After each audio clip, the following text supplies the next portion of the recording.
Hello friends, எல்லாருக்கும் வணக்கம். எல்லாரும் ஆரோக்கியமாக இருப்பீங்க அப்படின்னு நம்புகிறேன். எங்களோட சேனலை சப்ஸ்கிரைப் பண்ணி சப்போர்ட் பண்ணியிருக்கிற ஃப்ரெண்ட்ஸு, சிஸ்டர்ஸ், பிரதர்ஸ், குறிப்பாக 50+ மேலே இருக்கிறவங்க நிறைய சப்போர்ட் பண்ணியிருக்கீங்க. பார்க்குறதுக்கே ரொம்ப ரொம்ப சந்தோஷமாக இருக்குது. எல்லாருக்குமே ஆல் தி பெஸ்ட். டெய்லியுமே 30 மினிட்ஸ்லேருந்து 45 மினிட்ஸ் வரைக்கும் யோகாசனங்கள் ட்ரை பண்ணி பாருங்கள். நம்மளும் ஆரோக்கியமாக இருக்கலாம், நம்மளை சுற்றி இருக்கிறவங்களுக்கும் அது நல்லது. எவர்கிரீன் யோகா உண்மையிலேயே காலத்தால் அழியாதது தான் யோகாசனங்கள். பண்டைய காலத்திலிருந்தே இன்னைக்கு வரைக்கும் செய்கிறோம், இனிமேலும் இருக்கிறவங்க செய்வாங்க.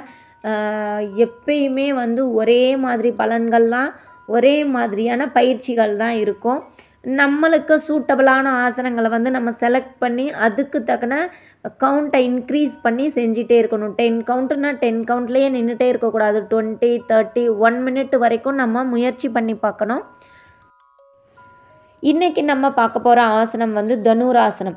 ஜீரண சக்தியை அதிகப்படுத்துறது மட்டும் இல்லாமல் பேக் பெயின் அப்படிங்கிறது பார்த்திங்கன்னா இப்போது காமனாக வர்ற ஒரு ப்ராப்ளம் தான்.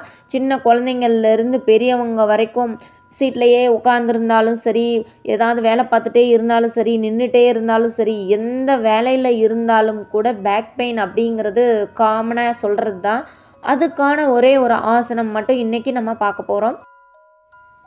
எப்போவும் சொல்கிறது தான், எம்டி ஸ்டமக்கில் பண்ணுங்கள். மார்னிங் பண்ணிங்கன்னா அந்த டே ஃபுல்லாக நல்ல எனர்ஜெட்டிக்காக ஃபீல் கிடைக்கும்.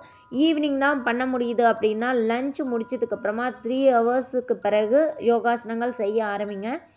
Warm up top to bottom வரைக்கும் சிம்பிளான ஜாயிண்ட் எக்ஸசைஸ், மசில்ஸையும் ஜாயிண்ட்ஸையும் நல்லா ரெடி பண்ணதுக்கப்புறமா ஆசனங்களுக்குள்ளே போங்க. உங்களோட ஆசனங்கள் ரொட்டீனில் இன்றைக்கி தனுராசனம் பண்ண போகிறேன் அப்படின்னு இருந்தீங்க அப்படின்னா தனுராசனத்துக்கான ஒரு சிம்பிள் எக்ஸசைஸ் ஒரு 5 இருக்குது. அதை முடிச்சுட்டு அதுக்கப்புறமா தனுராசனம் பண்ணுங்கள். வாங்க வீடியோக்குள்ளே போகலாம். உங்களோட வார்ம் அப் ரொட்டீனில் தனுராசனத்துக்கான வார்ம் அப்பையும் இன்க்ளூட் பண்ணிக்கோங்க. சிம்பிளான பயிற்சிகள் தான்.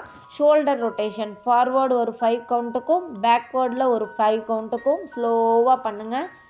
எப்பயுமே பேபி ஸ்டெப்லேருந்து கவுண்ட்டை இன்க்ரீஸ் பண்ணிகிட்டே போங்க. 5 கவுண்ட்டு, 10 கவுண்ட்டு, 15 கவுண்ட்டு அப்படின்னு சொல்லிட்டு இன்க்ரீஸ் பண்ணிகிட்டே போகணும்.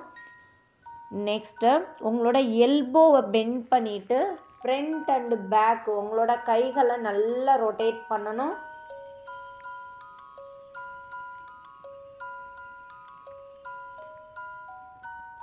நெக்ஸ்ட்டு உங்களோட உள்ளங்கைகளை பின்பக்கமாக லாக் பண்ணிட்டு ப்ரீத் அவுட் பண்ணிகிட்டே ஃபார்வர்ட் பெண்ட் பண்ணுங்கள். ஒரு 5 செகண்ட்ஸ் அப்படியே ஹோல்ட் பண்ணுங்கள். இப்போது ப்ரீத் இன் பண்ணிகிட்டே ஸ்ட்ரெயிட்டாக உட்காந்துக்கோங்க. இப்படி பின்பக்கமாக ஸ்ட்ரெச் பண்ணுறதுனால இந்த ஆசனம் பண்ணுறதுக்கு ரொம்பவே ஈஸியாக இருக்கும். நெக்ஸ்ட்டு சைல்டு போஸில் ஃபுல்லாக பண்ணாமல் ஹிப்பு மட்டும் மேலே தூக்குற மாதிரி வச்சுக்கோங்க. கைகளை நல்லா ஃப்ரண்ட்டில் பதிகிற மாதிரி தரையில் வச்சுக்கோங்க. ஒரு 5 செகண்ட்ஸுக்கு ஹோல்ட் பண்ணுங்கள்.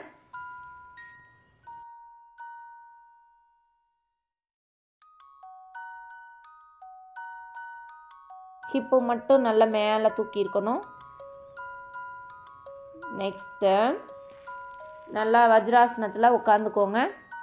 எல்போ பெண்ட் பண்ணி ஷோல்டரில் டச் பண்ணிவிட்டு லெஃப்ட் ஹேண்ட் வச்சு நல்லா புஷ் பண்ணி பின்னாடி ஸ்ட்ரெச் பண்ணுங்கள். ப்ரீத் அவுட் பண்ணிகிட்டே மெதுவாக டவுன் பண்ணுங்கள். அகெயின் பின்னாடி ஸ்ட்ரெச் பண்ணணும். திருப்பி ப்ரீத் அவுட் டவுன், ப்ரீத் இன் அப், ப்ரீத் அவுட் டவுன். இது மாதிரி ஒரு 5 கவுண்ட்டு.